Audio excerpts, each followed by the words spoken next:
जय भीम। हमारी बहन का सम्मान भी तो होता है, जाति के नाम पे अपमान ही क्यों होता है। विश्वविख्यात है दिल्ली का विश्वविद्यालय, जातिगत भेदभाव का नहीं है संग्रहालय, फिर जुल्म कितना हो उसका अंत भी तो होता है। जी हाँ साथियों, आने वाली 19 जनवरी सुबह 11 बजे हम भी पहुंच रहे हैं दिल्ली यूनिवर्सिटी के आर्ट्स फैकल्टी गेट नंबर 4 पर, जहां हमारी बहन लगभग 4.5 महीने से प्रोफेसर डॉक्टर रितु नौकरी नहीं न्याय चाहिए की मांग के साथ मान सम्मान स्वाभिमान की लड़ाई लड़ रही है, उसका समर्थन कर ले। हम भी 19 जनवरी को देश में जितने भी लोग हमें सुनते हैं, मैं आपसे भी निवेदन करना चाहता हूं कि ज्यादा से ज्यादा संख्या में आप भी बहन डॉक्टर प्रोफेसर रितु के हौसलों को बढ़ाने के लिए, उसका समर्थन करने के लिए हम भी पहुंच रहे हैं। आप भी पहुंचिए arts faculty gate number 4 Delhi विश्वविद्यालय। लगा हुआ था वहीं पे, उसी स्थान पे आपको इकट्ठे होना है। और मैं कहती हूँ आप सबसे एक चीज कि इस दिन आप छुट्टी लीजिए, इस दिन आप कुछ भी करिए, लेकिन पूरे देश से आप एक साथ होइए इस मान सम्मान की लड़ाई में साथियों। बहुत जरूरी है, क्योंकि इनको समझ में आना चाहिए कि आप चंद पैसों से हमें खरीद नहीं सकते। इसीलिए नौकरी नहीं न्याय चाहिए। अब और रोहित वेमुला हम बनने नहीं देंगे। नो मोर रोहित वेमुला। मेरे भाई को सच्ची श्रद्धांजलि देने, पायल तड़वी को सच्ची श्रद्धांजलि देने आप यहाँ पे इकट्ठे हो आर्ट्स फैकल्टी के बाद 19 तारीख को सुबह 10 बजे साथियों। जय। सबसे बड़ी चीज ये करी, आज आपने तो किस चीज की लड़ाई लड़ रही है? किस चीज की लड़ाई? आपने मुझे यहाँ बुलाया, आप मुझे सोशल मीडिया के माध्यम से देखते हो। साथियों, हमारा सब कुछ लूट चुका है। क्या आपको इस चीज का एहसास है? हमारा सब कुछ लूट चुका है। आज आप अपने बच्चों को स्कूल भेजते हो, ये सोचते हो पढ़ाएंगे, लिखाएंगे, बाबू बनाएंगे, अफसर बनाएंगे, बड़ी सरकारी नौकरी करवाएंगे। कहाँ पे करवाएंगे? मंगल में, मंगल ग्रह में, भारत में, धरती में तो बची नहीं। यहाँ पर तो नौकरियां बची नहीं, सब गया, सब लुट गया। जिसने अपने 4 बच्चे खोकर, बाबा साहेब डॉक्टर भीमराव अम्बेडकर अपने 4 बच्चे गवा दिया, अपना पूरा सर्वस्व कुर्बान कर दिया। उसकी कुर्बानियों की वजह से उसने एक संविधान लिखा जिसमें आप सबके हक अधिकार लिखे, इंश्योर किया कि आपके बच्चे वो ना सहे जो उनके बच्चों ने सहा, आपके बच्चे उस रास्ते में ना चले जिस रास्ते में बाबा साहेब चले। जितनी कठिनाइयां बाबा साहेब को बर्दाश्त करनी पड़ी वो सब खत्म हो गया। क्या हमने जब से संविधान लिखा और इतने सालों तक क्या हमने अपने इतिहास को याद रखा? क्या हमने देखा कि हमारे पास क्या कुछ बाबा साहेब देंगे, हमने क्या क्या बचाना है? देखा नहीं। हमसे चूक हुई, ये गलती हमने की है, इस गलती को मानना हम सबकी जिम्मेदारी है। ये गलती हमने की है, लेकिन गलती मानना और गलती को सुधारने वाला सबसे बड़ा होता है। तो क्या वक्त आया अपनी गलती सुधारने का? हाथ खड़ा करके बताएं, गलती सुधारने का वक्त आ गया या अभी भी बचा है? साथी चंद्रलाल जी मंच पे बैठे साथी, कुछ बचा है? सुधारनी है ना, तो दोनों हाथ खड़ा करके बताओ, गलती सुधारनी है तो गलती कैसे सुधारो? कैसे सुधारेंगे गलती? यहाँ बैठे, घरों में बैठे या सड़कों पे उतर के? आपको पता है आज संसद आपकी आवारा हो चुकी है, क्योंकि जिन गद्दारों को, जिन दलालों को आपने वोट देकर संसद में पहुंचाया, वो तो मुखबरी करते किसी और की, वो तो आपकी बात ही नहीं करते। वो 131 MLA MP, समझते हो MLA MP क्या होते हैं? समझते हो आप? मैं देसी भाषा में समझाती हूँ, क्या होते हैं? आपके नौकर। पता है आपको ये बात? बड़ा तगड़ा सूट बूट पहन के आएंगे आपके पास और बात करेंगे, शिक्षा के लिए लड़ेंगे, रोजगार के लिए लड़ेंगे, घर में हर गांव में लैट्रिन होगी, बाथरूम होगा, हर उज्ज्वला योजना होगी। सुना है आपने ये चीज? और बड़े सुंदर सुंदर कपड़ों में साल में या 5 साल में एक बार आपकी दहलीज में आएंगे आपका वोट मांगने। वो वोट दोबारा दोहरा रही हूँ, जिसको बाबा साहेब ने अपने 4 बच्चे खोकर आपको दिए। आपको इंसान का दर्जा उस बाबा साहेब भीमराव अम्बेडकर ने दिया। आपको ये चीज याद रखनी है। मैं यहाँ पे क्यों आपको ये सारी चीजें बताने आई कि अगर एक लड़की लड़ सकती है अपने हक अधिकार के लिए, तो सबसे पहली चीज आपकी जिम्मेदारी बनती है अपने बीच में से अपने ईमानदार साथियों को खोजना, ढूंढना, उनको चुनना और असली सच्चा नेतृत्व अपने गांव में, अपनी गली में, जिले में बनाना। और मैं आज क्यों ये दावे के साथ आई हूँ कि जो मेरे साथ मेरा भाई नसीम खिड़ी खड़ा है, लड़ाई वो नहीं कि अच्छी फोटोज वीडियोस बनाओ माइक से दो। दिल्ली विश्वविद्यालय की लड़ाई क्या है? राजधानी में जो चिंगारी लगती है ना, वो मॉडल पूरे देश में जाता है, पूरे देश में वो मॉडल चलता है। इनको ये क्या करते हैं आपके बच्चों के साथ? ये आपके बच्चों को जाति के आधार पे, नस्ल के आधार पे, रंग के आधार पे इतना प्रताड़ित करेंगे, इतना प्रताड़ित करेंगे। और हमारा गुनाह पता क्या है? आज जो छुआछूत है ना, आज जो डिस्क्रिमिनेशन, जिसे कास्ट डिस्क्रिमिनेशन, जिसे जातिगत भेदभाव कहते हैं, वो आपको इतना गांव देहातों में नजर नहीं आएगा जितना शहरों में नजर आएगा। आज जहां से चल के वो जो जातिगत भेदभाव यूनिवर्सिटीज में पहुंच गया है, विश्वविद्यालयों में पहुंच गया है, कॉलेजेस में पहुंच गया। क्यों? क्योंकि जब आप अच्छे कपड़े पहनते हो ना, अच्छा सूट बूट पहनते हो, अच्छी भाषा बोलते हो, अंग्रेजी बोलते हो, अच्छा कपड़ा पहन के अच्छे मार्क्स लेते हो, नंबर लाकर आपके अंदर दिमाग है, तो आप उस जातिगत भेदभाव का शिकार बन जाते हो। कौन कौन जानता है मेरे साथी रोहित वेमुला की कहानी? कौन कौन जानता है? जानते हो रोहित वेमुला को? जानते हैं? तो कल आज का तारीख है 16, ठीक 17 जनवरी को मेरे भाई रोहित वेमुला का क्या हुआ था? इंस्टीट्यूशनल मर्डर, शैक्षणिक हत्या। उसको उस सिस्टम ने मार दिया था यूनिवर्सिटी में। क्यों? क्योंकि वो एक अच्छा स्टूडेंट था, एक अच्छा स्कॉलर था, वो पढ़ता था, वो बाबा साहब भीमराव अम्बेडकर की बात करता था, सावित्रीबाई फुले शाहू जी महाराज की विचारधारा को घर पहुंचाने की बात करता था। और सबसे बड़ी बात, वो पखंडवाद से ऊपर था। वो पखंड जो आपको धर्मों की आग में झुंझोला जाता है, वो उन आग से ऊपर था, वो उस पखंड से ऊपर था। वो अगर अपना मसीहा किसी को मानता था तो डॉक्टर अम्बेडकर को मानता था। अगर उसने प्राथमिकता दी तो शिक्षा को दी, और उसने लड़ने का तरीका सीखा तो संविधान के तरीके से सीखा। वो संविधान के तरीके से लड़ रहा था, वो एक लीडरशिप क्वालिटी उसके अंदर, वो आगे बढ़ रहा था। उसको इन्होंने मारा, पायल तड़वी को मारा। प्रोफेसर चंद्रशेखर जम्मू यूनिवर्सिटी का उसका इंस्टीट्यूशनल मर्डर किया। IIT का अनिल और आयुष उसका इंस्टीट्यूशनल मर्डर किया। पर उसके बाद हिस्ट्री का प्रोफेसर हिंदू कॉलेज में प्रोफेसर समरवीर की हत्या करी इन्होंने। ये क्या है? आपको गांव देहातों में बैठ के आसान लगता है?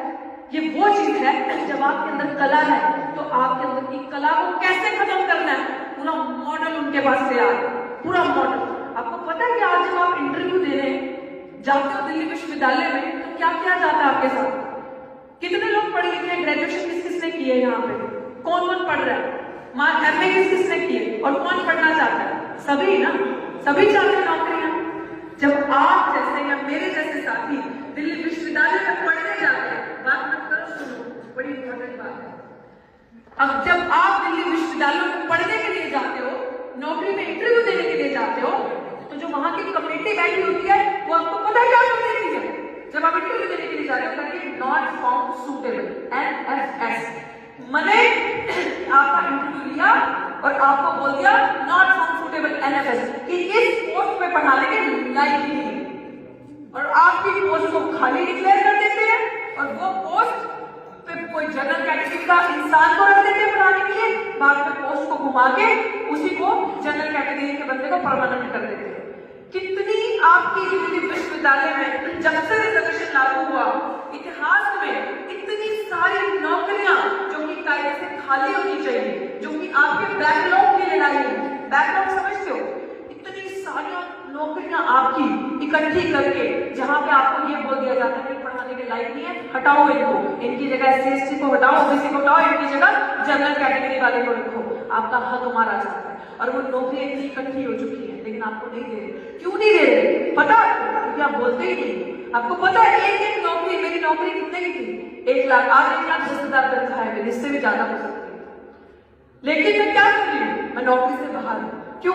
क्योंकि मैं चाहती तो 1,10,000 की तनख्वाह लेती, समझौता करती, ना बैकलॉग के लिए बोलती, ना लेटरल एंट्री के लिए बोलती, ना संविधान को बचाने की लड़ाई लड़ती, ना आपकी बहन बेटियों की इज्जत की लड़ाई लड़ती, और चुप करके बैठ के गुलाम बनती और जाके 1 लाख की नौकरी खाती। मैं बनती, मेरा परिवार बनता, मेरी आगे वाली जनरेशन बनती। खत्म कहानी। लेकिन ये आपको सिर्फ पैसे दिखाते हैं और पैसे से खरीद सकते हैं, लेकिन जब लड़ाई मान सम्मान की हो ना साथी, तो समझौता नहीं किया जाएगा। आज संवैधानिक लड़ाई, मान सम्मान की जंग छिड़ चुकी है और आप सबको उसी का साथ देने के लिए 19 जनवरी को सुबह 10 बजे दिल्ली विश्वविद्यालय चिकित्सालय पहुंचना है। आज से ठीक 3 दिन के बाद आप सब साथी जिंदगी गुजारने का बताती हूँ क्यों आना जरूरी है वहां पे, क्योंकि अगर आप उस लड़ाई को बचाने नहीं आओगे जो बाबा साहेब ने आपको अपना SC/ST एक्ट दिया। आपको पता है कि अगर आज आपको कोई गाली निकालता है, जातिगत गाली, किसी भी तरीके का मानसिक प्रताड़ना या शारीरिक प्रताड़ना करता है या कोई भी आपकी प्रॉपर्टी को डैमेज करता है, आपकी जमीन को ये वो सामान्य वर्ग का इंसान, तो उसको जेल की सलाखों के पीछे होना चाहिए। बाबा साहेब ने SC/ST atrocity prevention of atrocities act दिया, पता ही नहीं हमें, हम सोचते ही हमारे पास क्या क्या चीजें, हमने कभी एहसास ही नहीं किया, हम तो अपनी मस्ती में मस्त हैं।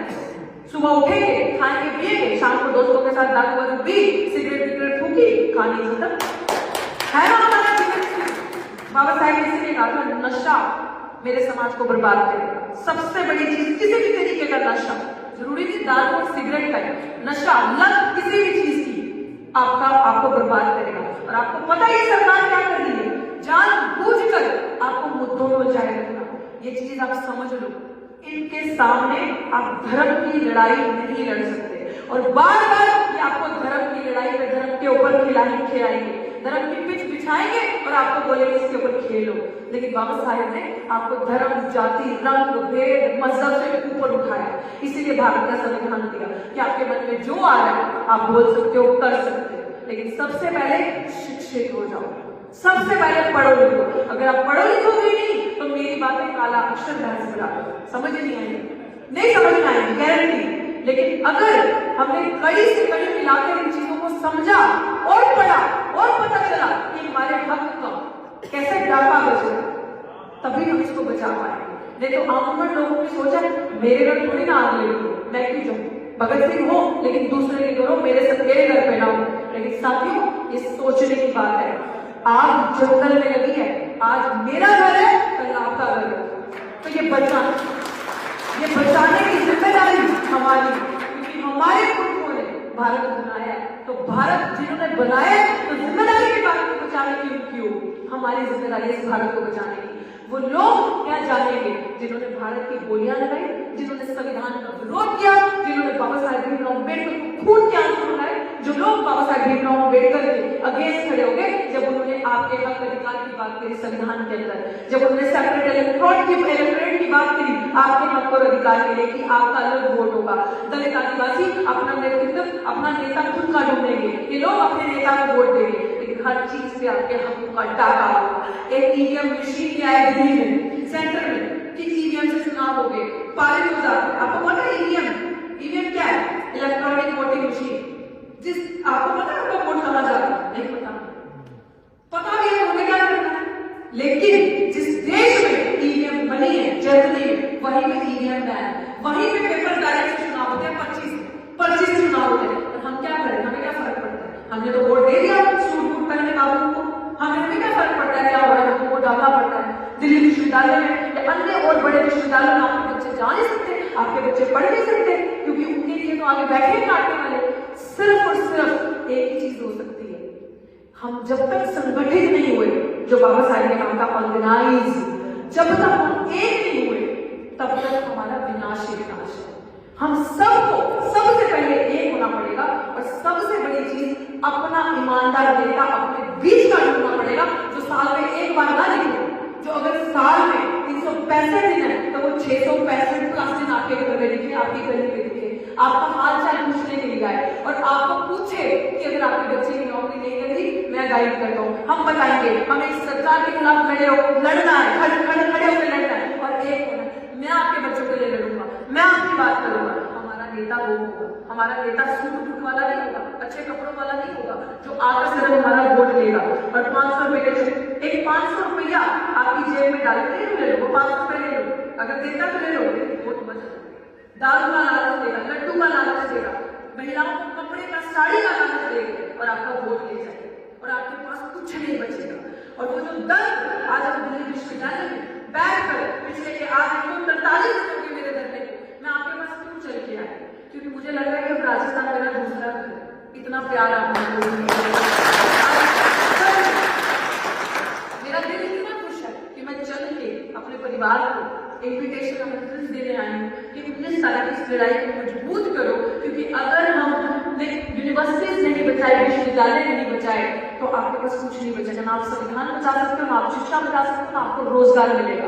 क्योंकि वो लोग चाहते हैं हम रोजगार की आड़ में धरना प्रदर्शन करते रहे, सड़कों पे बैठे रहे। हम लोगों को फुर्सत नहीं मिले सोचने की कि कैसे लूट मार हमारे लोगों की हो रही है और हमारा जीवन जो है वो सड़कों पर बर्बाद हो जाए। लेकिन हमें इन्हीं की स्ट्रैटेजी को फेल करते हुए एकजुट होकर लड़ना है और इस लड़ाई को जीतना इतना जरूरी है ताकि पूरे भारत में एक मैसेज आए कि हम फूल नहीं है, हम फूल हैं और हम तुम्हें लड़के दिखाएंगे। अब इनकी हमें जनकारी नहीं बननी, हमें योद्धा बनना है, हमें लड़ना है, हमें इनके टाइटल्स नहीं चाहिए। तो मेरा आप सबसे ये विनती है कि जब हम 19 तारीख को आए दिल्ली विश्वविद्यालय में तो एक बाबा साहेब की फोटो लेकर आए और एक नौकरी नहीं न्याय चाहिए का फोटो लेकर आए। जरूरी इसलिए ताकि इनको पता चले कि नौकरी का लालच देकर तुम्हें खरीद नहीं सकते, हमारी जुबान बंद नहीं कर सकते और न्याय के आगे समझौता नहीं किया सकता। क्योंकि अब हमारे समाज के बच्चों को नौकरी बेगुनाह नहीं बनने दिया जाएगा, मायाकर्मी नहीं बनने दिया जाएगा। अब कोई भी इंस्टीट्यूशनल मर्डर नहीं होगा। अब अपने हक के लिए हम सड़कों पर लड़ेंगे। मैं आपको बड़ी इंपॉर्टेंट बात बता दूं, आज संसद आवारा हो चुकी है, ये बात याद रखना। लोहिया जी ने कहा था जब संसद आवारा हो जाए तो सड़कें सुनसान नहीं रहनी चाहिए और हमारा फर्ज बनता है कि सड़कों को इतना बड़ा भर दो क्योंकि आप लोकतंत्र में रहते हो, आप डेमोक्रेसी में रहते हो। लोकतंत्र समझते हो, लोकतंत्र समझते हो। आपके देश में राजा का राज है या प्रजा का राज है? प्रजा का। तो जो प्रजा है ना लोकतंत्र में सबसे ज्यादा ताकतवर है क्योंकि वोट आपके हाथ में है। तो वोट दो उस ईमानदार को, उस ईमानदार साथी को जो आपकी बात करे, ना कि चोरों को, मवालियों को। तो आपका फैसला आपके हाथ में है। जब आप आए और अभी भी मेरी एक और आपसे विनती है कि आप अपना यूट्यूब, जब भी ये वीडियो खत्म करें, आप अपना यूट्यूब खोलें और वहां पर डॉक्टर ऋतु सिंह को सर्च करके हैंडल को सब्सक्राइब करना जरूरी इसलिए क्योंकि बड़ी सारी ऐसी इंपॉर्टेंट अपडेट्स मिस हो जाएंगी। आपको पता चलना चाहिए कि दिल्ली विश्वविद्यालय में और अनेकों विश्वविद्यालय में हम किस किस प्रकार की लड़ाई लड़ रहे हैं और कितनी मजबूती से। जब आपके तक हमारा मैसेज पहुंचेगा तो हमारे कंधे और हमारे टांगे और मजबूत होंगी जब हमें आपका साथ मिलेगा जमीन से। तो मैं ज्यादा वक्त नहीं दूंगी क्योंकि मुझे वापस दिल्ली विश्वविद्यालय पहुंचना बोला तो मुझे क्या था 1 घंटा बोलना, लेकिन मुझे लगता है कि शॉर्टकट में सारी बातें कह रही है। आप सबका प्यार भी मिला, भरोसा भी मिला, विश्वास भी मिला और मुझे विश्वास है पूरा कि आप लोग दिल्ली विश्वविद्यालय आओगे, अपने बच्चों के यूनिवर्सिटीज, कॉलेजेस और भारत का संविधान बचाओगे। भारत का संविधान हम लोग मिटने नहीं देंगे, खत्म होने नहीं देंगे क्योंकि इस देश में दो ही वाद है, एक मनुवाद, दूसरा अम्बेडकरवाद और जीत होगी तो सिर्फ और सिर्फ अम्बेडकरवाद की जीत होगी, मनुवाद का नहीं। तो मैं यही आपसे विनती करती हूँ कि 19 तारीख को मैं आपका इंतजार करूंगी। सुबह 10 बजे आप लोग सभी साथी हमारी संख्या में पहुंचे और पूरे गांव में ये मैसेज लेके जाए, संदेश लेके जाए कि अब हम चल जा रहे हैं शिक्षा बचाने, आओ हमारे साथ चलो। संविधान बचाने निकले हैं, आओ हमारे साथ चलो। बहन बेटी का हक बचाने निकले हैं, आओ हमारे साथ चलो। भारत देश बचाने निकले हैं, आओ हमारे साथ चलो। बाबा साहेब के सपनों का भारत बनाने निकले हैं, आओ हमारे साथ चलो। ये नारा बच्चे की जुबान पे होना चाहिए कि अब अपने हकों के साथ कॉम्प्रोमाइज नहीं होगा। जय भीम, जय भारत।